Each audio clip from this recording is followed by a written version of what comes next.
ሰላም ጤና ይስጥልን። በመላው ዓለም የምትገኙ የተወደዳችሁ የሮሃ ቲቪ ተከታታዮች የመጋቢት 5 2018 ዓ.ም የምሽት ዜናዎችን ይዘንላችሁ ቀርበናል። በወልዲያ ከተማ የመድኃኔዓለም ካቴድራል አስተዳዳሪ በቤተ ክርስቲያን ቅጽር ግቢ ውስጥ በአገዛዙ ታጣቂዎች ተረሸኑ። ስለ ጉዳዩ ብፁዕ አቡነ ኤርሚያስ ተናግረዋል። ዝርዝሩን ይዘናል። የመብረቅ ክፍለ ጦር በማከፍታ ቀጠና አንድ ሙሉ ሻለቃ የብልጽግና ሰራዊትን መደምሰሱ ሲገለጽ፣ አገዛዙ በቤተ እምነቶች ውስጥ ሴቶችን እየደፈረ ነው ተብሏል። ትሰሙታላችሁ። በሚቀጥሉት ጥቂት ጊዜያት በኢትዮጵያ የነዳጅና የምግብ ዋጋ ሊጨምር እንደሚችል ተነገረ። አገዛዙ አሁንም ሕዝብን የሚጨፈጭፍበትን የጦር መሳሪያ ግዢውን አጧጡፏል። መረጃውን ሰማላችሁ። ኢራን በእስራኤል ላይ 48ኛ የተባለውን የጥቃት ማዕበል ከፍታለች። የኢራን የአሜሪካ ጥቃቶች የቀጠናውን ስጋት ከፍ አድርጎታል። አድማጭ ተመልካቾቻችን አብራችሁ ልትቆዩ ከፈቀዳችሁ እነዚህ መረጃዎች በዝርዝር የምናሰማችሁ ይሆናል። የሮሃ ቲቪ ወቅታዊና ሀቀኛ መረጃዎች እንዲደርሷችሁ ቻናሉን ሰብስክራይብ፣ ላይክና ሼር በማድረግ አሁኑኑ ቤተሰብ ይሁኑ።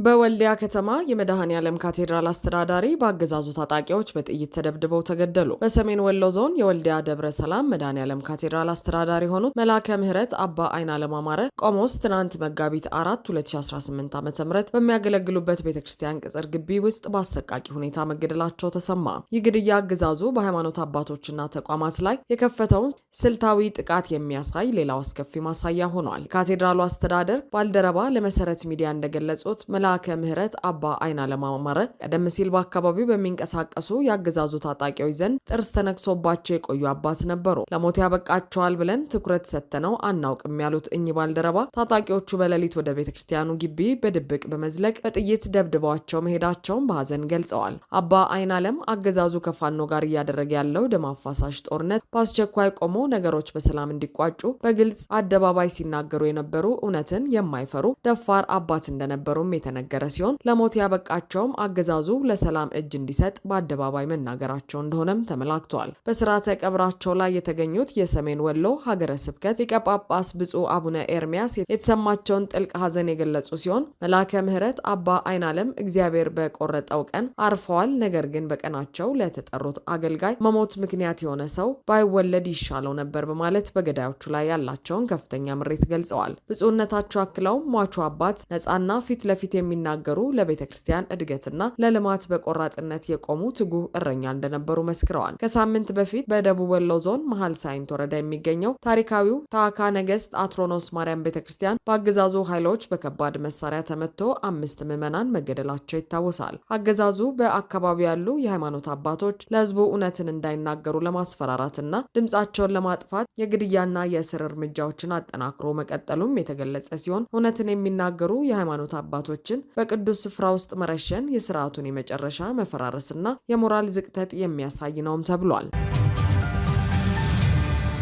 የመብረቅ ክፍለ ጦር በወግዲ አንድ ሙሉ ሻለቃ ሲደመሰስ፣ በጎንደር ደግሞ ተናዳፊ ተርቦቹ የአገዛዙን ጦር አከርካሪ ሰበሩ። የአማራ ፋኖ የህልውና ተጋድሎ በሁሉም አቅጣጫዎች ተጠናክሮ በቀጠለበት በዚህ ወቅት በታሪክ የማይዘነጉ ድሎች እየተመዘገቡ ይገኛሉ። በንጉስ ሚካኤል አሊ ኮር ስር የሚገኘው መብረቅ ክፍለ ጦር ዛሬ መጋቢት 5 2018 ዓ.ም በወግዲ ወረዳ ማከፍታና አብዬ ጉርባ ቀጠናዎች ባደረገው የተቀናጀ ወታደራዊ ኦፕሬሽን በአገዛዙ ጦር ላይ ድል ተቀዳጅቷል። ትናንት ማምሻውን በአበየ ጉርባ ቀጠና በተደረገ ከፍተኛ የተኩስ ልውውጥ የአማራ ጠሉ የብርሃኑ ጁላ ጦር በመብረቆቹ ተመቶ ከባድ ኪሳራ የደረሰበት ሲሆን በዚህም ስምሪት 1 ብሬን መትረየስ፣ 4 ክላሽንኮቭ ጠመንጃዎችና በርካታ የጥይት ተተኳሾች፣ ሰነዶችና ቁሳቁሶች በፋኖ እጅ መግባታቸው ተረጋግጧል። በተመሳሳይ መጋቢት 4 2018 ዓ.ም ሌሊት በማከፍታ ቀጠና ቀደ ስልታዊ ከበባ በማከፍታ ትምህርት ቤት መሽጎ የነበረ አንድ ሙሉ ሻለቃ የአገዛዙ ጦር ጥቃት ደርሶበት ምሽጉ ሙሉ በሙሉ ተሰብሯል። የተመታው ኃይል ግማሹ ሲደመሰስ፣ ቀሪ ወታደር ተበትኖ የት እንደደረሰ አልታወቀም። ሻለቃው መሪውን ተጨማሪ የሰው ኃይል እንዲላክለት ቢማጸንም መብረቆቹ የወግዲን መንገድ በአንድ ጓድ ሰራዊት በመቁረጣቸው ምንም አይነት እርዳታ ሳይደርሰው ቀርቷል። በደረሰበት ሽንፈት የተበሳጨው የአገዛዙ ጦር ከወግዲ ከተማ አቅጣጫ ዙ 23 በመተኮስ ህዝቡን ለማሸበር የሞከረ ሲሆን በውጊያው የሞቱትን ወታደሮች በሁለት ካሶኒ መኪናዎች በመጫን ወስዶ 4 ቦታ ላይ በጅምላ መቅበሩን የዓይን እማኞች አረጋግጠዋል። በሌላ በኩል የአፋብን ጎንደር ጠቅላይ ግዛት እዝ ተናዳፊ ከአጼዎቹ ክፍለ ጦርና ከበጌ ምድር ክፍለ ጦር የተውጣጡ የፋኖ አሃዶች በወሰዱት የደፈጣ እርምጃ የጠላትን አከርካሪ ሰብረዋል። ወይና ጣናና ጅባራ ተብለው በሚጠሩ አካባቢዎች በተመሳሳይ ሰዓት በተፈጸመው በዚህ ጥቃት ከ15 በላይ የአገዛዙ ወታደሮች ሲገደሉ ከ20 በላይ የሚሆኑት ደግሞ ክፉኛ ቆስለዋል። ይህ በእንዲህ እንዳለ በመሃል ሳይንት ወረዳ ወርቅ ማውጫ ቅዱስ ሚካኤል ቤተክርስቲያን ቅጥር ግቢ ውስጥ ምሽግ ሰርቶ የሰፈረው የመከላከያ ሰራዊት አሰቃቂ ድርጊቶችን እየፈጸመ መሆኑ ተጋልጧል።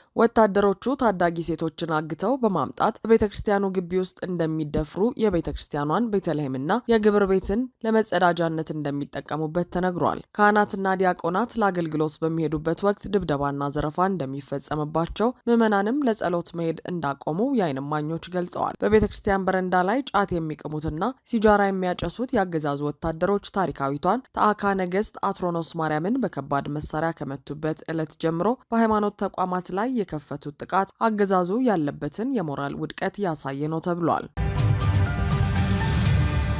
በሚቀጥሉት ጊዜያት በኢትዮጵያ ላይ የኢኮኖሚ ማዕት ሊያወርድ የሚችል የዋጋ ንረት እንደሚከሰት ሲገለጽ፣ አገዛዙ በህዝብ ረሃብ ላይ የጦር መሳሪያ ግዥውን አጠናክሮ ቀጥሏል ተባለ። በመካከለኛው ምስራቅ በኢራንና በእስራኤል መካከል የተቀሰቀሰውና አሜሪካን በቀጥታ እያሳተፈ ያለው ግዙፍ ጦርነት በኢትዮጵያ ላይ ከባድ የኢኮኖሚ ቀውስ ሊያስከትል እንደሚችል የኢኮኖሚ ባለሙያዎች እያስጠነቀቁ ይገኛሉ። በቀጣዮቹ ጥቂት ጊዜያት ኢትዮጵያ ከውጭ የምታስገባቸው እንደ ነዳጅ፣ ምግብና ሌሎች መሰረታዊ ቁሳቁሶች ዋጋቸው በእጥፍ ሊጨምር እንደሚችል ተመላክቷል። በቀይ ባህር አካባቢ ያለውን የንግድ መስመር በጦርነቱ ምክንያት መስተጓጎልን ተከትሎ የትራንስፖርትና የኢንሹራንስ ዋጋ በከፍተኛ ሁኔታ እንደሚንር ይጠበቃል። ይህ ደግሞ በነዳጅ ዋጋ ላይ እጅግ ከፍተኛ ጭማሪ የሚያስከትል ሲሆን፣ በተመሳሳይ እንደ ስኳር፣ ዘይትና ስንዴ ያሉ መሰረታዊ ሸቀጦች በኢትዮጵያ ገበያ ላይ ከአቅም በላይ ሊሆን እንደሚችሉም ተጠቁመዋል። ጦርነቱ በዚሁ የሚቀጥል ከሆነ አስቀድሞ በኑሮ ውድነት ለተቆላው የኢትዮጵያ ሕዝብ የኢኮኖሚ ማዕት ይዞ እንደሚመጣ ስጋቶች እየጨመሩ ነው። ህዝቡ በረሃብና በኑሮ ውድነት በሚጠበስበት በዚህ አሳሳቢ ወቅት የአብይ አህመድ አገዛዝ ለህዝቡ ስቃይ ከመጨነቅ ይልቅ የጦር መሳሪያ ግዢውን በአስገራሚ ሁኔታ እያፋጠነው ይገኛል። አገዛዙ ለምግብና ለነዳጅ ድጎማ የሚውለውን የሀገር ሀብት በውስጥ ጦርነት የህዝቡን ድምፅ ለማጥፋት ለሚጠቀሙባቸው ድሮኖች፣ ከባድ መሳሪያዎችና ዘመናዊ ጦር መሳሪያዎች ግዢ እያፈሰሰው መሆኑ ተረጋግጧል። የኢኮኖሚ ታዛቢዎች እንደሚሉት አገዛዙ የዓለም አቀፉን የንግድ ቀውስ ከግምት ውስጥ ያስገባ የቅድመ ዝግጅት ስራ ከመስራት ይልቅ ትኩረቱን ሙሉ በሙሉ በወታደራዊ ጡንቻ ላይ ማድረጉ ሀገሪቱን ወደ ማያገግም የኢኮኖሚ ክስረት ሊከታት እንደሚችልም ተጠቁመዋል።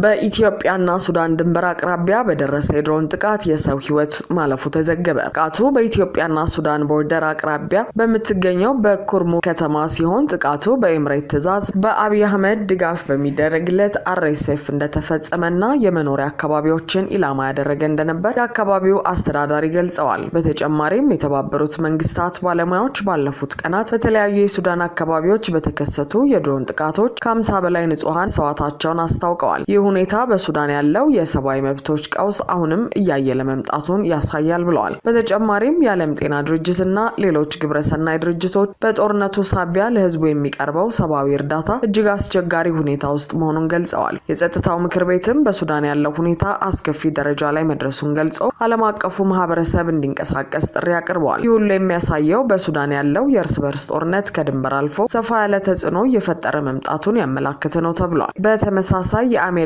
ግምጃ ቤት ትናንት ሐሙስ በ3 የሱዳን ፈጥኖ ደራሽ ኃይል አዛዦች ላይ ማዕቀብ ጥሏል። ማዕቀቡ የተጣለው ቡድኑ ኤልፋሽር የተባለችውን ከተማ ለመክበብና ለመቆጣጠር ባደረገው ዘመቻ ወቅት በፈጸመው አሰቃቂ የጭካኔ ድርጊት ላይ ተሳትፏላቸው በሚል ነው። አሜሪካ ግምጃ ቤት የውጭ ሀብት ቁጥጥር ቢሮ ግለሰቦቹ የፈጥኖ ደራሽ ኃይሎች ለ18 ወራት ኤልፋሽርን በመክበብና በመጨረሻም በመቆጣጠር በነበረው ሂደት ውስጥ ተሳትፎ ነበራቸው። በዚህም ወቅት ቡድኑ ዘግናኝ የሆኑ የዘር ጭፍጨፋዎችን፣ ማሰቃየትን፣ ረሃብንና ጾታዊ ጥቃቶችን የያዘ አሰቃቂ ዘመቻ ፈጽሟል ብሏል። መስሪያ ቤቱ አክሎም የሱዳን ፈጥኖ ደራሽ ኃይሎችና ተባባሪ ሚሊሻዎቹ በሱዳን የእርስ በርስ ጦርነት ከሚያዝያ 2015 ዓ.ም ጀምሮ መቀስቀሱን ተከትሎ የጦር ወንጀሎችን፣ በሰብአዊነት ላይ የሚፈጸሙ ወንጀሎችንና